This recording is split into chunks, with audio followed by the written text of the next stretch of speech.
I've been down with a cold all week, but this is utterly not cold related. This is one of those like I swallowed sideways. And okay, so this week we are offering a question box service. And in the past month or so, there's been a box available for you to leave questions in the back of the room for this service. And one or two of you emailed me directly, which is also awesome. I collected these questions and arranged them in an order that makes sense, at least to my mind. And we will read them throughout the service to break things up a little bit. Let's now have our first question read by the person who has the card that says question 1 at the top. Here we go. Reverend Sophia mentioned the hymn sandwich last week. Why are our services set up the way they are? Okay. For those who weren't here last week, the hymn sandwich is sort of minister insider speak for what our liturgy, which growing up Catholic, for us, it also involved calisthenics. Stand up, sit down, kneel, rah, rah, go team. So there's a variety of reasons why we set up the liturgy the way it is. And some of it is based in the fairly ancient way that church was done back before the Reformation, when you had communities where hardly anybody read. Like the only people who read were typically the priest. And things were in Latin, which didn't help. And so for people to understand what was happening, much of the worship service was done in theatrical sort of presentation so that people could kind of follow along. Anybody who has a foundation in theater or performance understands that there's a trajectory and an arc and usually a resolution in a story or in a play. And you'll notice that worship is a lot like that. It starts off introduction, like, hi, welcome, goodbye, good morning, everybody, have a seat, all that stuff. Then we sing, which is a wonderful way to get people breathing in and out at the same time, okay? Which gets all of our biorhythms sort of paying attention to each other. We're not quite so discordant energetically. Then we have readings and we have more singing, and part of that is, again, to sort of align ourselves energetically and breath-wise.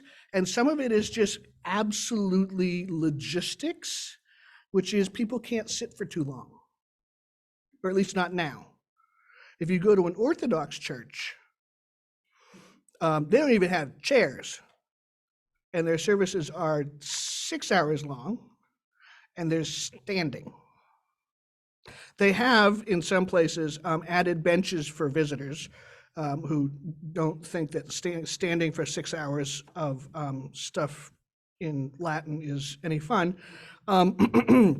But honestly, if I'm going to keep people's attention, I need to keep their bodies comfortable, at least in a general way, and keep them connected to the front of the room.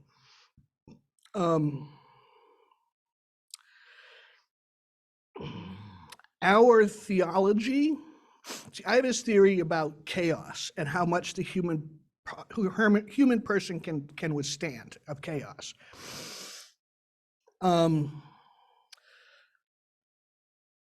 Each person in our lives, we need a certain amount of chaos and a certain amount of absolute solid stuff we can hang on to, okay?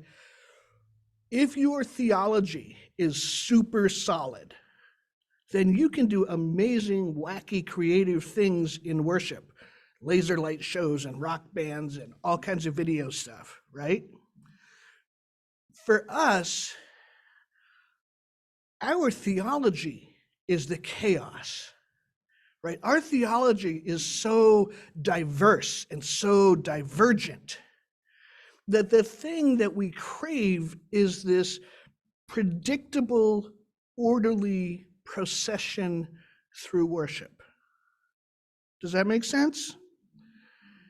Right now, Kathy doesn't like it. That's okay. That's my theory about how we do it this way. For us, because the theology is so expansive,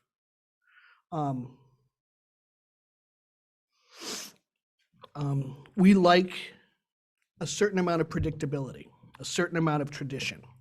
And it's interesting because we can offer crazy, amazing explorations in theology and the origins of the world and the origins of us and our place in the universe, but change, joys, and sorrows. And the ministry will come crashing down. Okay, does that ring true anywhere? Right? We can do a Buddhist service, we can do a very ritual heavy service.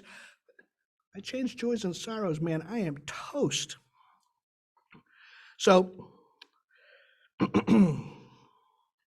and like I said with the arc, the way our story arc goes is we have an introduction, we get sort of everybody together energetically, we offer some readings and some words to sort of build up to a larger theme. Then there's the sermon, which is the biggest part of our service, which is towards the end. The part at the end tends to be the most important thing in a worship service. With Catholics, that's when communion happens, towards the end. Okay? So we get to this big thing.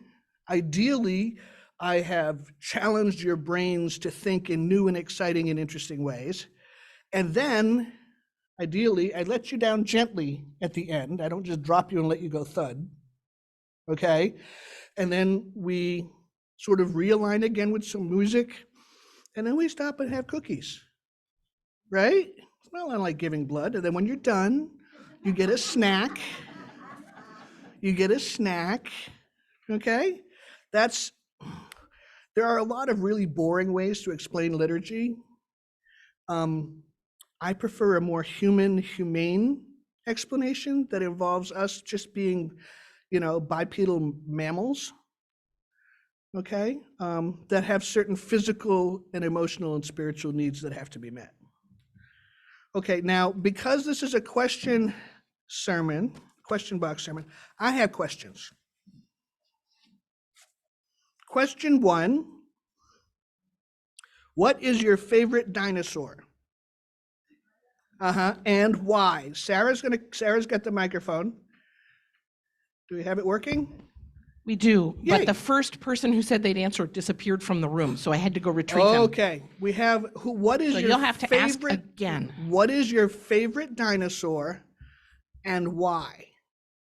This was the special question for you. Now you gotta I think. forgot the name of it. Okay, is it big or short? Does it have a lot of teeth? I learned, I had the opportunity to do some The one with childcare the this week for a horns. neighbor, and I learned the importance of having a Triceratops favorite with all the horns on dinosaur. its head? Okay.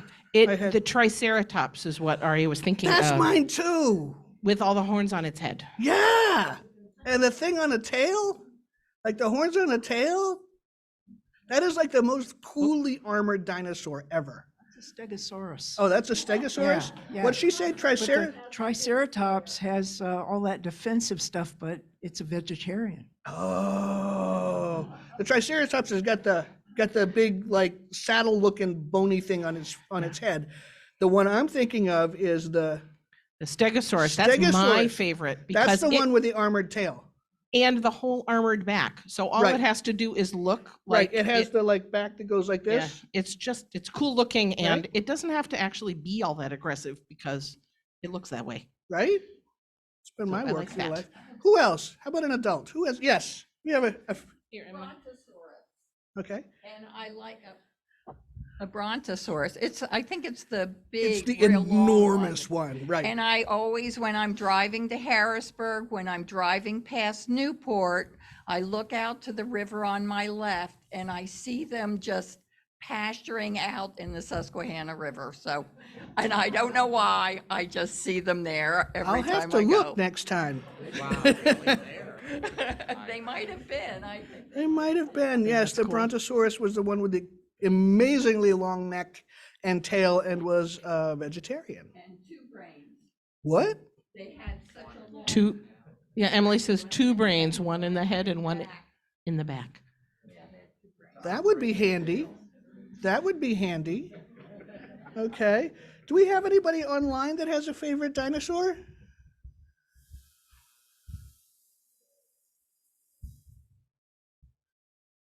Anybody online with a favorite dinosaur?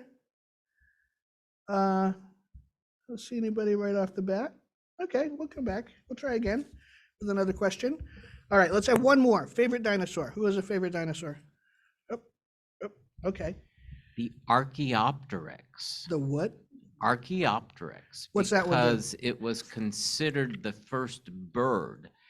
And it was my favorite when I was a kid. And now we know that birds are descendant from the dinosaurs. Birds which are dinosaurs, I yes. think is really cool. Yes. Okay. All right, we got one more over here. I want to hear this one. This is way more fun than just me having to answer questions. The pterodactyl, and also I That's have the- 7 chickens at home, and they are my dinosaurs, and they are raptors, and they're awesome. And I think the pterodactyls are the best because they flew around and they're so freaking huge. They're amazing. So All right, pterodactyl. Like, who knew? That was way more fun than I expected. Okay, now I lost my place. What's your favorite dinosaur? Right. Okay, so now we're gonna do joys and sorrows because I know better than to change that. And so it's question number 2. Jay. My church of origin left me with weird feelings about the whole church thing. Do I need to have that sorted out before I join a UU congregation? How many people here have weird feelings about church?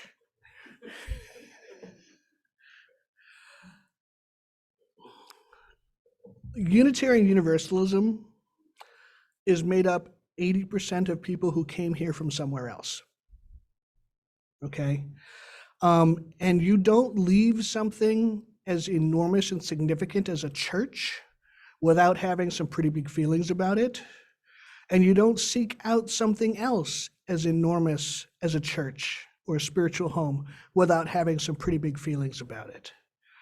One of the wonderful things about being a UU congregation is that we don't have a set of pat answers because we know that no answer fits everyone, right? So for us, it's not about the resolution, it's about the healing. It's not about enlightenment, it's about the learning, okay?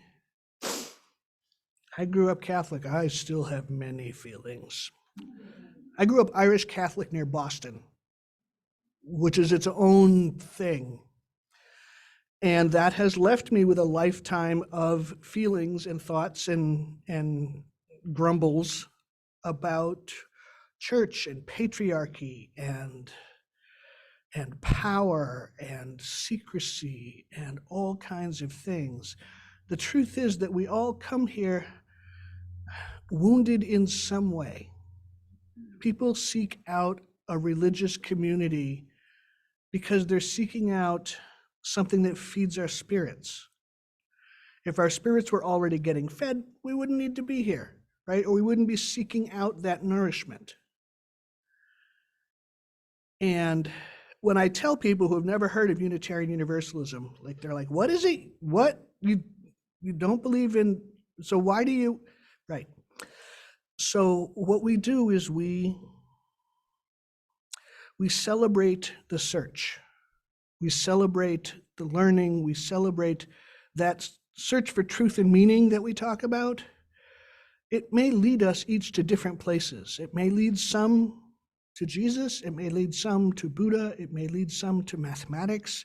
It may lead some to astrophysics. It may lead some to a sort of deism or theism with an understanding that nature is a deity of sorts. The point is that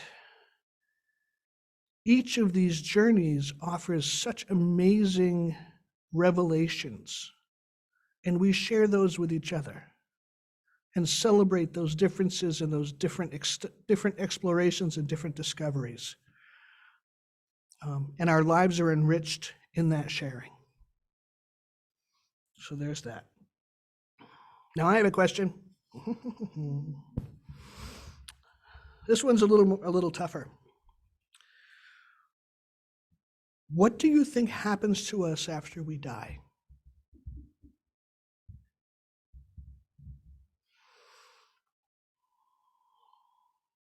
I have the four what I call most popular, sort of most common responses to that. One is we just stop. Just stop. Another is there's some sort of afterlife, heaven, hell, something, you go someplace. 3, I have for reincarnation. Somehow your energy, your personhood, your something is reborn again in a new way. And there's also an option of some vehicle through which we are reunited with loved ones. Anybody have any thoughts? How about our young, we ran the young people off. Damn it. Because kids have the best answers to this stuff. Yes. I'm going to misquote Canto 52 of Whitman's Song of Myself. He says, look for me beneath your boot soles. I stop there waiting for you. So continuing to exist in a spiritual plane, sort of everywhere from the earth. Through the earth. Okay. I think Dee had her hand up. You reach thermodynamic equilibrium. You reach thermodynamic equilibrium. Thermodynamic equilibrium. And in life, you are never in equilibrium. So if you think of that as a kind of a resting place, but anyway, that's how I think about it. Okay. Oh, we have small people. They don't know the question. So, all right. So while you're speaking, hang on just a second. I'm going to ask the question so you little guys you little folks can think about it. The question is, what do you think happens to us after we die? All right. So Sharon, you go first. Charlene. Charlene, sorry. Yeah, well, I never Brain liked cramp. it. Charlene. Mulch Mulch, and compost. I want to be food. You want to be food. Okay. All right. Who do we have back there? I think that when you are dead, after you're stuck inside of you're buried, you go to a whole different place inside of space that's really far away, and then you're inside of a land where there's nothing to worry and you can't die. But if you're a bad person, you're in a bad land or something. Okay. All right. What about you? You got any thoughts? I think so they would go to heaven. Okay. Do you know what heaven looks like? What's heaven like? It's kind of pretty beautiful because I watched a Bluey show and they had this swing and then they were saying, so this is heaven. Okay. I've heard people say that about ice cream too. Okay. Did I hear somebody online have a response? I thought I heard somebody unmute. Yes, go ahead, Barb and Paul. I think we live on in people's memories. I know, I think of my parents who passed away many, many, many years ago. And I remember things that were said and things we did. So I think if we're lucky, we live on in positive memories of people who are here. I like that. Okay, thank you, Paul. I saw somebody else had a hand. Yes, yes. Kind of an Sylvia. experience that I had this year. My dearest friend that I knew for more than 50 years passed. And when I saw her dead body, I absolutely knew she wasn't there. But what I saw in my mind and visualized was her joy in a spiritual place, meeting with her husband, who was truly a beloved husband to her. And I could see them laughing, and I could see them happy together in a spiritual place. Okay, in a spiritual plane. Interesting. Anybody else? You thought you were just going to get to ask questions. Ha! All right, that's an awesome one. All right, question 2. Let's see. The next part is the offering. I've talked enough. Will you read the offering? Thank you. Questions in this last part of the service. Question number 3, who has that button? There we are. Yes. What is the role of the minister in my life, friends, and social staff? Okay, hang on to the microphone. She's gone to fix children. So what is the role of the minister in the life of church members? And this is something that has changed over the years.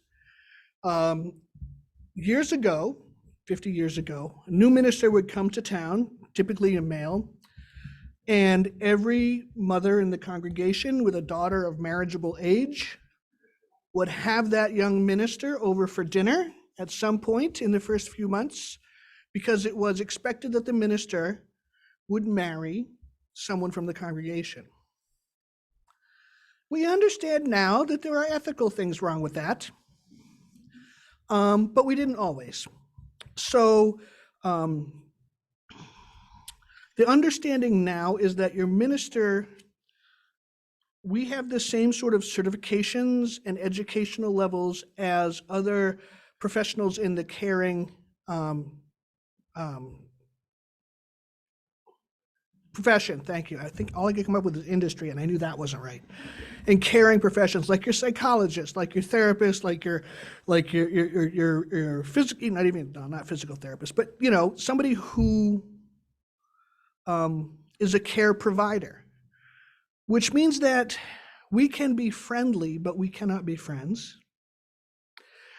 Because a friendship is when two people can rely on each other for support. And it's not appropriate for me to rely on you for my emotional and spiritual needs. Occasional soup when I'm sick, love it. But for my emotional healing, for my emotional nourishment, I can't do that, because that does weird things to the power imbalance, and that's not ethical. So as much as I love the members of this congregation, I cannot be your friend, not in the way that most people understand friendship. If the minister goes to an event, like if the minister goes to the grocery store, I'm still the minister. Because somebody will, if your kid sees me in the grocery store, what are they going to say? I saw the minister at the grocery store. He was buying beer. Okay. I went into the bank, I think it was, and somebody says, "Oh, I know you. You're the minister at that church because you were in the paper." Okay. So this makes ministry hard. Ministry in itself is often a lonely profession because we carry stuff that we simply cannot share. People share really tender, vulnerable pieces of themselves with us. We can't tell anybody that. Each minister I know has usually a mentor that we can sort of troubleshoot stuff with, but it's not a thing like, you can have your girlfriends over for coffee and complain about work and the life and all that stuff. That's just not how we're able to operate. So, And so sometimes when I'm on Facebook, I'll get connections from people, and sometimes I'll answer them and sometimes I won't. It depends on how much energy I've got to be a minister in that moment. And a lot of time on my days off, I don't respond to just social stuff on Facebook from congregants. And you'll see me talking to other people, and that's because I'm not at work. Does that make sense? I feel terrible doing that because I feel like I'm not paying attention to you.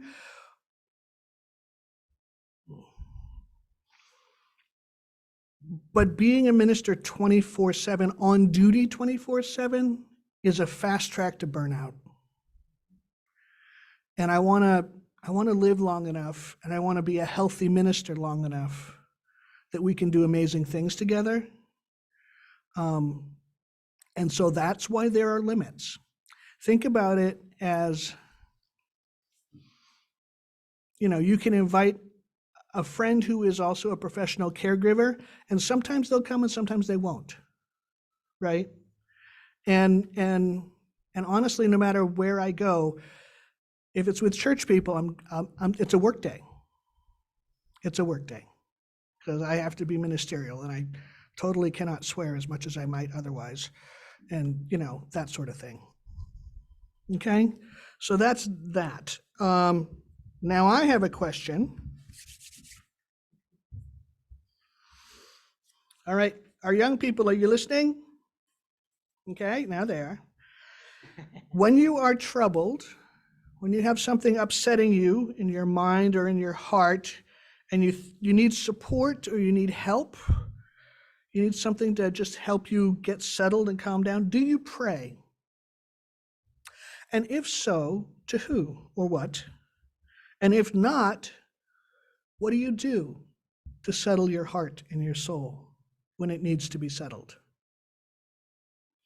That's a real ethereal one. You can call the minister, right? Lucky for you, it's a really local call. So that's, what do you pray? Yes. Nancy. I pray to the universe. You pray to the universe? Okay. Are they like seeking help prayers? Like, please help me get through this, please help me find peace? Sometimes, Yeah? or sometimes they're for other people. Okay. All right. Pray that the universe brings somebody comfort. Yeah. Okay. Anybody else? That's a big, deep, wide one. Thoughts? Yes, Lois? I pray all the time, and I pray either to Jesus or the Holy Spirit. Okay. Usually it's if my mind is troubled and I know that there's something I need to look at, I will ask the Holy Spirit to be with me and look at it with me to help me see it clearly. Okay. Excellent. Jay, we got one over here, then we'll get to you. I was raised Hindu, so I pray to Krishna, and I also do the Gayatri mantra, which is in Sanskrit. It's to ask for the wisdom of the universe to give me the knowledge that I need so that I can move beyond whatever I'm dealing with. So. Okay. Ganesha is the remover of obstacles for a lot of folks. Jay. Oh, Jay. sorry, I said Jim's hand. We'll get to Jim in a second. I do pray and I go inside. You go inside your own heart, inside your soul? All Okay. my experiences and loves and hates and whatever has went on in my life, people I've come in contact with. Okay. So you seek inside for the wisdom. Yeah. Okay. Jim? I don't really pray. To me means it's a sort of a ceremony, and Okay. and even though I, I, lots of times I hope there's powers to be to change things, but to get down on my knees and pray I just don't do that. Okay, you don't do that. They're all, I try to think about whatever the most, it always seems like the world, since I could remember, the world's always been in a terrible place. Yes. I mean, from the Cold War, and people would, as they even talking, people would say, well, you can, I may be talking to someone in their 40s, and you would tell them, you'll be able to retire in 1980, and people would say, well, we don't know if there's going to be any life here anymore. I remember that. Yeah, I grew up with that. The Cold War, remember? That's why so many Gen Xers have stupid debt, because we figured we'd all be dead before anybody came to collect all that stuff.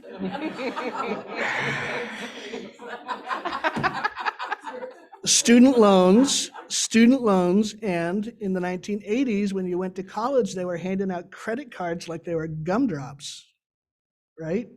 And the Gen Xers were like, we're all gonna, like, the nuclear annihilation, like we just really didn't expect it to ever, none of us expected to hit 50. Okay, anybody online want to talk about prayer? Paul? I saw a hand with Paul and Barbara. Or is that just a thumbs up? Am I muted? Yeah. When I was a kid, I used to pray that I wouldn't have to go on the ropes in gym. It's kind of. Those things were miserable, weren't they? Scared the hell out of me. I will. Yeah, that was prayer back then. I don't do that anymore. I just try to find a quiet place within myself to just I don't know, whether it's meditation or what, just to calm myself. Okay, thank you. Yeah, but I don't worry about the ropes anymore. Yeah, PE is the source of a lot of prayer. I'm thinking a lot of prayer. Okay, thank you, Paul. Yeah. Anybody else? No? Oh, we got one more. Yes. I only ever had 2 words that I pray. Thank you. Thank you. Excellent. Good prayer. Okay, who has the card with question number 4? Amara does. Amara. Okay, ready? Here, use that so everybody can hear. You talk about living out our values. What does that mean in real life? How do I do that?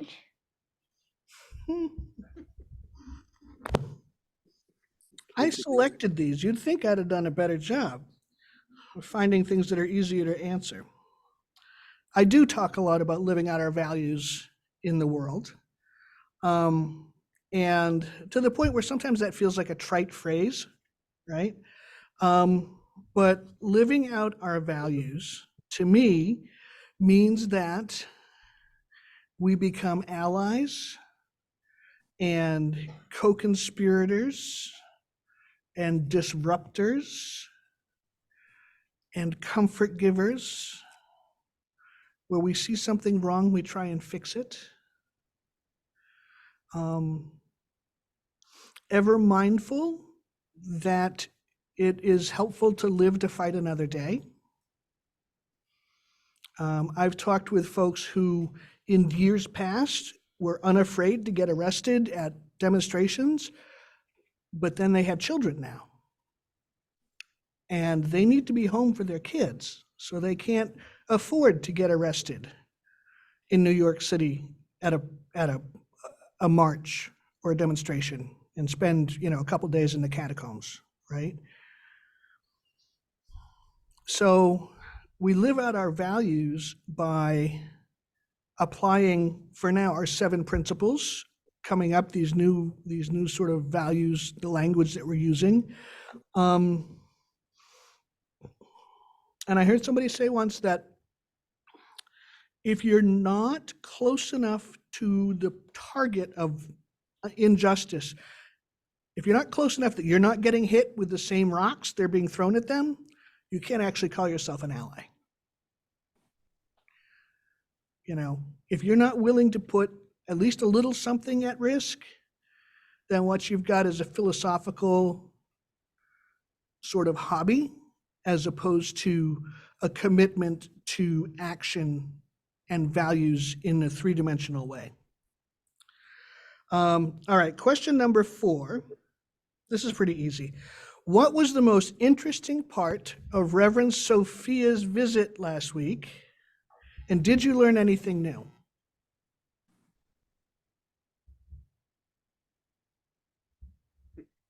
Well, yes. I want to answer first that what I was thrilled with was her excitement over the jet pig idea, which is a way that religious educators are trying to teach the values to kids and adults because we're so good with learning the shorthand, but not the actual information. Right.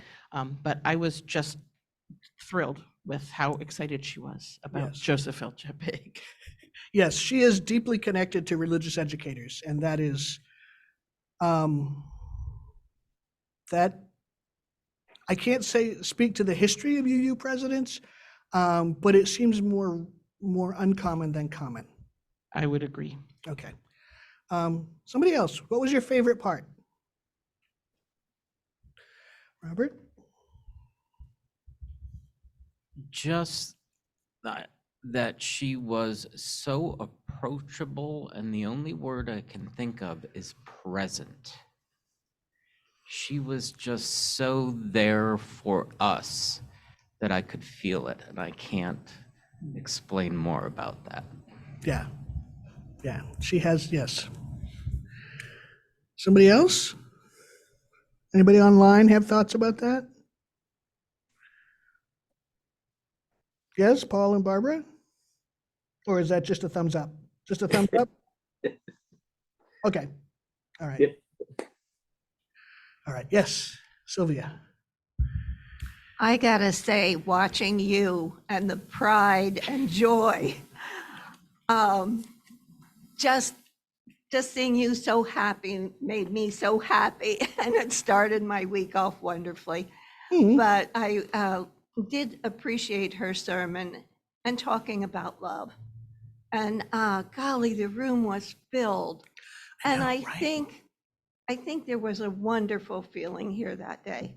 I just think she brought all that good stuff to us. Yes. Yes. All right. I thought she was amazing. But I think what really impressed me was the way she answered questions. I thought that she made everything so clear when she was talking about the changes that are coming.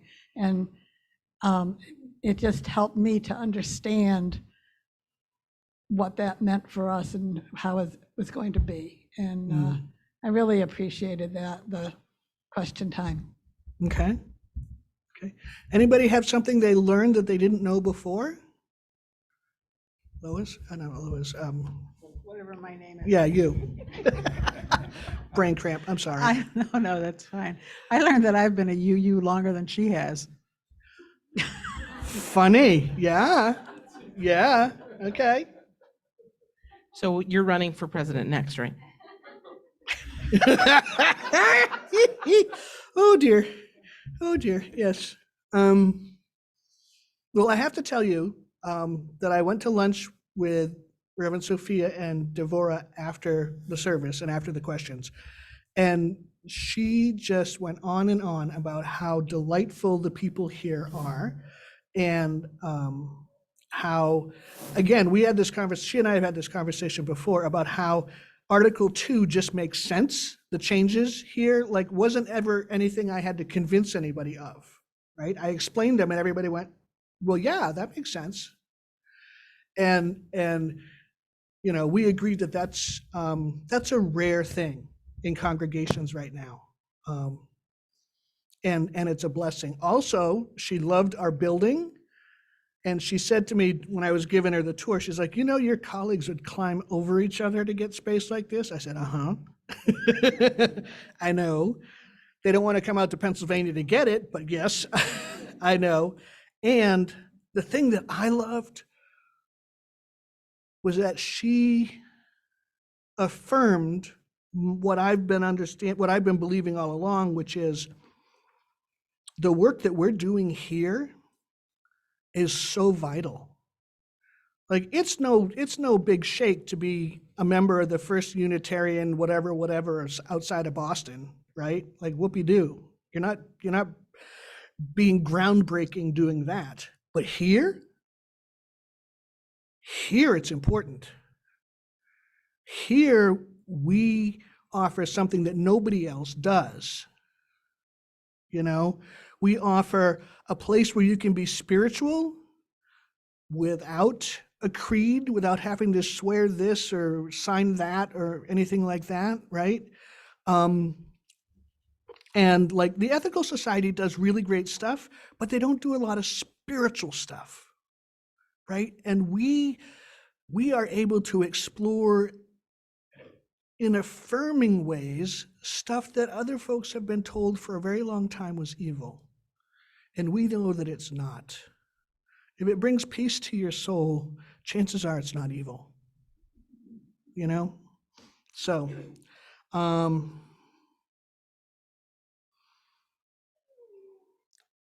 Molly liked her too. All right. Oh my goodness, we've run over. In that case,